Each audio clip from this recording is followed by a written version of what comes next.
నేనైతే మా ఊరు వచ్చేసాను అనమాట. చూసారు కదా, ఇదైతే మా మామిడి చెట్టు. కాయలు భలే ఉంటాయి అనమాట. ముగ్గుతో చాలా తీయగా ఉంటాయి. పచ్చడికి అయితే చాలా బాగుంటాయి. ఆవకాయ అనమాట. ఈసారి పచ్చడి పెట్టినప్పుడు మీకైతే పంపిస్తానులే. ఇవన్నీ చూసారా, మా ఇంటి పక్కన మొత్తం పొలాలే ఉంటాయి. చాలా అంటే చాలా బాగుంటది. చాలా ఆహ్లాదంగా కూడా అనిపిస్తుంది అనమాట. ఎన్ని ఊర్లు వెళ్ళినా, ఎన్ని దుబాయ్లు వెళ్ళినా, ఎన్ని కోవైట్లు వెళ్ళినా కూడా మన ఊర్లో ఉన్న ఆనందం అయితే రాదు.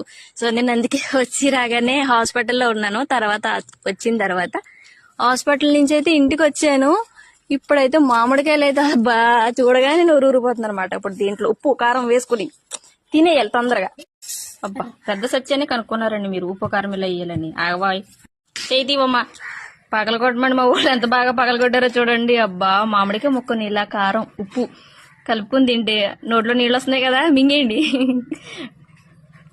మాకైతే చాలా ఇష్టం అనమాట. మేము ఎప్పుడు సీజన్లో వచ్చినా కూడా మామిడికాయలు అయితే మిస్ అవ్వం. మీలో ఎంతమంది మామిడికాయ లవర్స్ ఉన్నారు అనేది కామెంట్ చేయండి. మా చెట్టుకాయలు అయితే చాలా సూపర్గా ఉంటాయండి.